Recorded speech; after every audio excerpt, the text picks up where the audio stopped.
चलिए जानते हैं छत्तीसगढ़ की 25 बड़ी खबरों को सिर्फ 10 मिनट में। लेकिन उससे पहले वीडियो को लाइक और चैनल को सब्सक्राइब जरूर करें। छुट्टी के बाद स्कूल में बंद रह गई बच्ची, परिजनों ने ताला खुलवाकर बच्ची को निकलवाया बाहर। कांकेर जिले के आत्मानंद स्कूल में लापरवाही का मामला सामने आया है। छुट्टी के बाद पहली कक्षा की बच्ची क्लास में ही रह गई और पूरे स्कूल को बंद कर दिया गया। बच्ची के घर न पहुंचने पर परिजन स्कूल पहुंचे। क्लास से रोने की आवाज सुनाई दी तो ताला खुलवाया गया, जहां बच्ची अंदर मिली। घटना हरणगढ़ के आत्मानंद स्कूल की है। बताया गया कि बच्ची क्लास में सो गई थी और छुट्टी के बाद टीचर चपरासी बिना देखे स्कूल बंद कर चले गए। कवर्धा राज्योत्सव में बीजेपी कार्यकर्ता पुलिस कर्मियों के बीच हुई धक्का मुक्की, बेमेतरा कलेक्टर को हटाने की उठी मांग। छत्तीसगढ़ के कवर्धा में राज्योत्सव के दौरान बीजेपी कार्यकर्ताओं और पुलिस के बीच धक्का मुक्की हुई। मामला बैठने की व्यवस्था को लेकर बढ़ा। देर रात कार्यक्रम में दोनों पक्षों के बीच विवाद हो गया। इसी बीच बेमेतरा में भी कलेक्टर रणबीर शर्मा से बीजेपी कार्यकर्ताओं की बहस हो गई। विधायक दीपेश साहू की मौजूदगी में नारेबाजी तक हो गई। कार्यकर्ताओं ने कार्यक्रम छोड़ दिया और अब कलेक्टर को हटाने की मांग तेज हो गई है। माहौल तनावपूर्ण बना हुआ है। राज्य में नकली कफ सिरप बेचने वाला मेडिकल स्टोर संचालक गिरफ्तार। छत्तीसगढ़ में बेस्टो कॉफ कफ सिरप बैन। छत्तीसगढ़ में बेस्टो कॉफ कफ सिरप नकली पाए जाने के बाद बैन कर दिया गया है। दिल्ली की असली कंपनी ने इसे अपना उत्पाद मानने से इनकार कर दिया। जांच रिपोर्ट आने पर फूड एंड ड्रग विभाग ने गरियाबंद के कुलेश्वरनाथ मेडिकल के संचालक को गिरफ्तार कर जेल भेजा। विभाग की लैब में 150 से अधिक सैंपल जांच के लिए भेजे गए हैं। बताया गया कि नकली सिरप बच्चों के लिए नुकसानदायक साबित हो सकता था। प्रशासन अब सप्लाई चेन की जांच कर रहा है।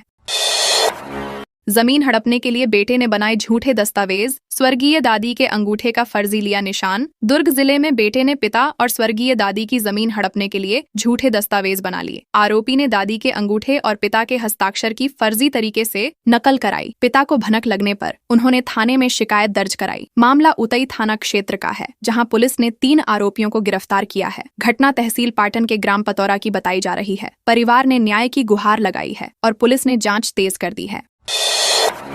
छत्तीसगढ़ में 15 नवंबर से धान खरीदी पर संशय। कंप्यूटर ऑपरेटर्स कर्मचारियों ने शुरू की अनिश्चितकालीन हड़ताल। राज्य सरकार ने 15 नवंबर से समर्थन मूल्य पर धान खरीदी शुरू करने की घोषणा की है, लेकिन कर्मचारी और कंप्यूटर ऑपरेटर हड़ताल पर चले गए हैं। सोमवार से शुरू हुई इस अनिश्चितकालीन हड़ताल में 4 सूत्रीय मांगे रखी गई हैं, जिनमें वेतन और पेनाल्टी भुगतान शामिल हैं। हड़ताल और छुट्टियों के चलते खरीदी की तैयारी अधूरी रह गई है। यदि मामला नहीं सुलझा तो धान खरीदी की तारीख आगे बढ़ सकती है। प्रशासन हालात पर नजर बनाए हुए है। पशु क्रूरता मामले में आरोपी गिरफ्तार। बलरामपुर पुलिस ने झारखंड से पकड़ा। बलरामपुर रामानुजगंज पुलिस ने पशु क्रूरता के मामले में लंबे समय से फरार आरोपी श्यामलाल यादव को झारखंड से गिरफ्तार किया है। आरोपी को न्यायिक रिमांड पर जेल भेजा गया है। मामला चांदो थाना क्षेत्र का है, जहां छत्तीसगढ़ कृषि पशु परीक्षण अधिनियम और पशु क्रूरता निवारण अधिनियम की धाराओं के तहत अपराध दर्ज था। पुलिस पहले ही 2 आरोपियों को जेल भेज चुकी है। यह गिरफ्तारी विभाग की सतत निगरानी और ट्रैकिंग से संभव हुई। पद्मनाभपुर थानों की संयुक्त कार्रवाई में करीब 2.5 हजार नशीली कैप्सूल जब्त की गईं। पूछताछ में आरोपियों ने बताया कि वे यूपी के आजमगढ़ से ट्रेन के जरिए दवाएं लेकर आए थे। वे इन्हें दुर्ग भिलाई में बेचने की फिराक में थे, तभी पुलिस ने उन्हें पकड़ लिया। फिलहाल दोनों को रिमांड पर लेकर सप्लाई नेटवर्क की जांच जारी है। केस लड़ते लड़ते महिला को दिल दे बैठा वकील। बिलासपुर में पति से तलाक कराया, फिर किया रेप। छत्तीसगढ़ के बिलासपुर में एक वकील ने केस लड़ते समय महिला को अपने प्यार के जाल में फंसा लिया। उसने महिला का तलाक करवाने में मदद की और शादी का झांसा देकर शारीरिक संबंध बनाए। बाद में उसने शादी से इनकार कर दिया। महिला की शिकायत पर पुलिस ने वकील को गिरफ्तार कर लिया है। मामला सरकंडा थाना क्षेत्र का है। पुलिस ने बताया कि आरोपी पर धोखाधड़ी और दुष्कर्म की धाराओं में केस दर्ज कर आगे की जांच की जा रही है।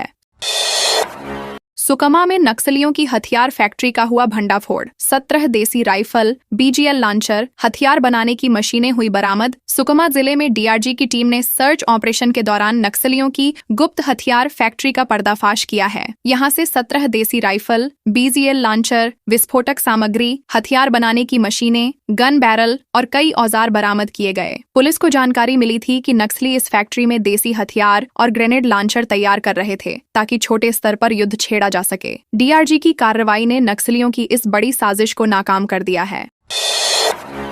छत्तीसगढ़ में कुएं में गिरे निकाले गए 3 हाथी, जेसीबी से रास्ता बनाकर निकाला गया। बलौदा बाजार के बारनवा पारा इलाके में कुएं में गिरे तीनों हाथियों को 8 घंटे की मशक्कत के बाद सुरक्षित निकाल लिया गया। रात में खेतों की ओर गए झुंड में एक शावक सहित 3 हाथी कुएं में गिर गए थे। सुबह ग्रामीणों ने आवाज सुनकर वन विभाग को सूचना दी। टीम ने जेसीबी से कुएं का किनारा काटकर रास्ता बनाया और सभी हाथियों को बाहर निकाला। रेस्क्यू अभियान में करीब 50 से अधिक कर्मचारी जुटे रहे। हाथी फिलहाल सुरक्षित हैं और जंगल में वापस भेज दिए गए।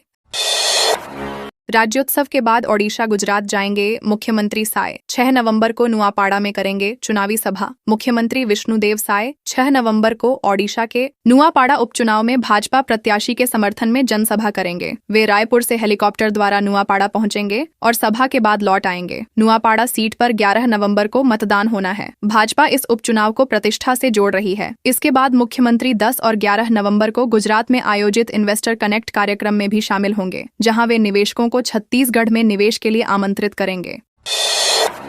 कांग्रेस का आरोप सरकार का फायदा उठाकर भाजपाई कर रहे अतिक्रमण। दंतेवाड़ा के गीदम नगर पंचायत क्षेत्र में सरकारी जमीन पर अतिक्रमण का मामला सामने आया है। कांग्रेस का आरोप है कि भाजपा के कुछ स्थानीय नेता और उनके सहयोगी सरकारी भूमि पर कब्जा कर रहे हैं। उन्होंने नाले के पास कमरे बनाकर बाउंड्री से बड़े हिस्से को घेर लिया है। भाजपा ने आरोपों को गलत बताया है। वहीं एसडीएम ने जांच और कार्रवाई की बात कही है। स्थानीय लोगों का कहना है कि निर्माण तेजी से जारी है और प्रशासन की अनदेखी हो रही है।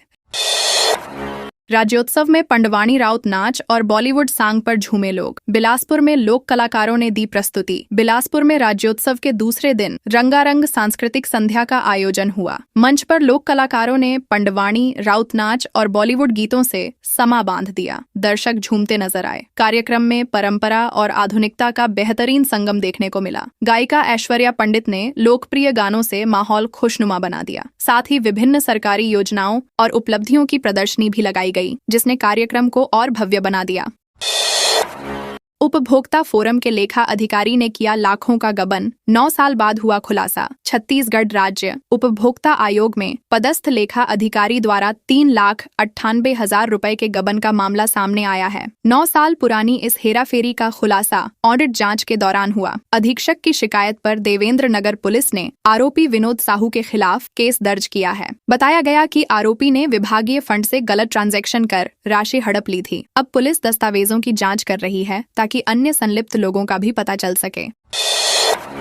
एफआईआर के लिए धम्मधा पुलिस पर पैसे मांगने का लगा आरोप। डेयरी लोन सब्सिडी ठगी मामले में दर्ज हुआ केस। दुर्ग जिले के धम्मधा क्षेत्र में किसानों से डेयरी लोन और सब्सिडी के नाम पर लाखों की ठगी का मामला सामने आया है। जब किसानों ने शिकायत दर्ज करानी चाहिए तो थाना प्रभारी पर एफआईआर के बदले 52,000 रुपए मांगने का आरोप लगा। किसानों ने राशि देने के बाद आईजी रामगोपाल गर्ग से शिकायत की। जांच में मामला सही पाया गया। ठगी के आरोपियों के खिलाफ पुलगांव थाने में 0 एफआईआर दर्ज कर ली गई है। पुलिस मामले की जांच में जुटी है।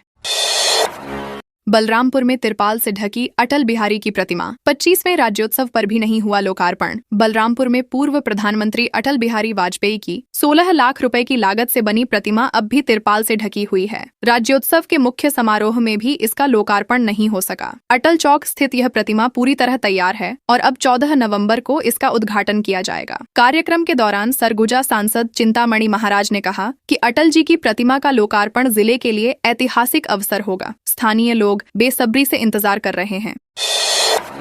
नाबालिग की हत्या के बाद बीएसयूपी कॉलोनी में बड़ा तनाव। जुआ खेलने से मना किया तो नाबालिग को चाकू से गोद डाला। रायपुर के कचना इलाके में जुआ खेलने से मना करने पर युवक ने 15 वर्षीय नाबालिग की हत्या कर दी। आरोपी ने चाकू से कई वार किए, जिससे मौके पर अफरा तफरी मच गई। बीच बचाव करने पहुंचे बड़े भाई को भी चोट आई। दोनों को अस्पताल ले जाया गया, जहां नाबालिग ने दम तोड़ दिया। घटना के बाद कॉलोनी में तनाव फैल गया। गुस्साए लोगों ने आरोपी के घर को घेर कर आग लगा दी। पुलिस ने स्थिति पर काबू पा लिया और आरोपी की तलाश जारी है।